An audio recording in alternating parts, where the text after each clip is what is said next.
Welcome back once again, my dear students. Today we are going to talk about the concept of codominance.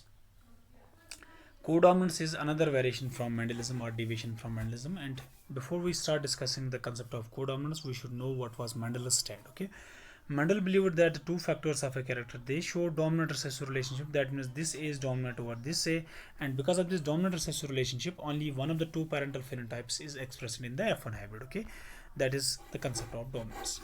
But after Mendel, a number of workers came. They found that for several characters, both the alleles of a character they are able to express in terms of their phenotype, and because of this equal expression, the phenotypes of both the homozygotes are present in the hybrid. Okay, हम इसको ऐसे समझेंगे. Say you have two individuals, capital A. This is another individual, capital A not, capital A not. This will form capital A gamete. This will form capital A not gamete. Okay, and they will fertilize, they will fuse to form the A and A naught individual, which is F1 hybrid. Okay, in this F1 hybrid, both the factors A and A naught they are able to express equally, and because of their equal expression, the phenotypes of both this parent and that parent are present in the hybrid. Okay, so that form of inheritance in which the phenotypes of both the parents are expressed equally in the hybrid, that is known as codominance. Okay, so how you can define codominance? Simply stated, codominance is a form of inheritance wherein the phenotype of a heterozygote includes the phenotypes of both homozygotes or both parents. Okay, यहाँ पे आप देख लीजिए, this is one parent, this is another parent. Okay, this parent which is homozygous for AA and this parent which is homozygous for A naught, they will produce gametes. As I have already told you, this will form A, this will form A naught, and they will fuse to form A and A naught. Okay, this is F1. Okay, this F1 is able to express the phenotypes of both this homozygous parent and this homozygous parent. Okay, so that form of inheritance in which the phenotype of a heterozygote includes the phenotypes of both homozygous parents, that is known as codominance. Okay, some important points that you will remember about concept of codominance. In codominance, the phenotype of heterozygote it is not intermediate between the phenotypes of homozygotes or parents. याद रखना, this is very much important. This thing differentiates codominance from incomplete dominance. Incomplete dominance में मैंने कहा था, in incomplete dominance, the phenotype of F1 individual it is intermediate between the phenotypes of its two parents. While as in case of codominance, I am saying that the phenotype of F1 it is not intermediate between the phenotypes of its two parents. Instead, in case of codominance, the heterozygote simultaneously at the same time it expresses the phenotypes of both homozygotes. Okay, it expresses the phenotypes of both the homozygotes, and this is only possible because of the equal expression of both the alleles. Okay, this is only possible because of equal expression of both the alleles in the F1 individual. Okay, so this is the concept of codominance. Now the example of codominance. There are a number of examples of codominance, but we will just focus on the ABO blood groups. Okay, the ABO, the human ABO blood groups are determined by three alleles of one gene. There is a gene which determines the blood group in humans, and this gene possesses three different alleles. याद रखना, ये हम multiple alleles में भी discuss करेंगे. अभी तक आपको पता था कि एक जीन के दो एलील्स होते हैं. Now you know that there are some genes which are represented by more than two alleles. Okay, they have more than two forms.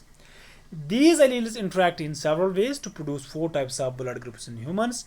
Okay, the three alleles are IA, IB, and IO. Okay, but one individual carries only two alleles of the gene. An individual will carry only two alleles of this gene. It will not carry more than two. Okay, but in a population you will find all the three types of alleles are present. Okay, the possible combinations of the corresponding phenotypes are if an individual possesses IAIA or IAI0, okay, it is blood group phenotype will be A. If an individual possesses IB, IB or IBIO, its blood group will be B. If an individual possesses IO, its blood group will be O. And if an individual possesses IB, its blood group will be AB. याद रखना, यहाँ पे आप देख लीजिए, both this IA and IB, they are able to express equally, and because of their equal expression, the blood group type is AB. Okay, यहाँ पे आप याद रख लीजिए, because of the equal expression of IA and IB in an individual, it is blood group type is AB. That means the phenotype is AB. Both IA and IB are able to express themselves. Okay. Here the phenotype or blood group determined by the alleles represents the presence and form of antigen on RBCs. जो ये specific blood group होता है, okay, which is determined by the alleles, it represents the presence and form of antigen which is present on RBCs, and antigen is simply the cell surface molecule that can be recognized by the body's immune system. Okay. The form of blood group, it determines, okay, it is dependent upon which type of antigen is present on the surface of RBCs. Okay.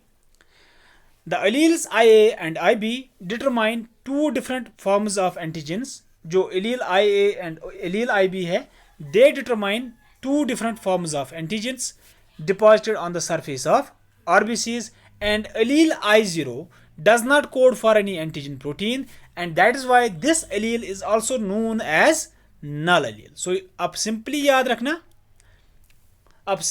रखना जो different blood groups होते हैं humans में, okay, they differ with respect to the proteins, with respect to the antigens that are present on the surface of RBCs. Okay, और याद रखना जो alleles IA और alleles IB होते हैं, they code for two different forms of antigens, two different forms of proteins which are deposited on the surface of RBCs, while as allele IO, it does not code for any antigen protein, and that is why this is also known as null allele. Okay, and the dominance pattern of these three alleles are IA is dominant over I0 or IO, okay, and IB is also dominant over IO, and IA is equal to IB. Okay, so you can say that this equal expression, this equality of IA and IB, it makes the individual able to have a blood group AB. Okay, because of the equal expression of IA and IB in an individual, it is RBCs possess both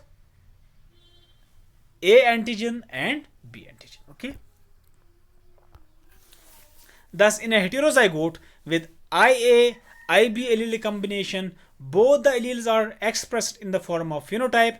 As a result, such a person produced both types of antigens on its RBCs and hence has AB blood group. Okay, यहाँ पे आप देख सकते हैं, this is the genotype.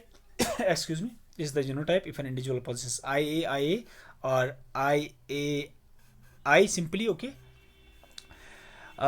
it is RBCs will have the antigen A on its surface, and the blood group will be A. Okay, since IA is dominant over I, if an individual possesses this combination also, its blood group will be A. Okay, second one is IBIB or IBI. Okay, the individual with such allelic combination, it is RBCs will have the antigen B on its surface, and blood group will be B. Since IB is dominant over I, an individual possessing this combination also expresses B blood group. Okay, then we have here IA and IB. Since both of these are equally expressive, IA also expresses and IB also expresses, an individual possessing such an allelic combination will have, it is RBCs possessing both B antigen and A antigen. Okay, and its blood group will be AB. Okay, and finally an individual possessing I and I, okay, or simply IO, okay, it will not be able to express any antigen on the surface of its RBCs, and hence, okay, the RBCs will lack any antigen, and that is why this blood group is represented by O. Okay.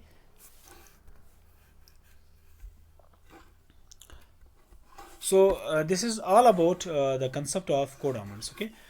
So here you can also once again see this allele combination, sorry, this allele combination, wherein both alleles IA and IB are able to express. Okay. This equal expression of IA and IB in an individual makes it possible for the individual to have both antigen B and antigen A on the surface of its RBCs, and hence its blood group is AB. Okay. There are some other details which you can know about these blood groups, but I feel it is enough for you people. Okay. To so I will conclude it here.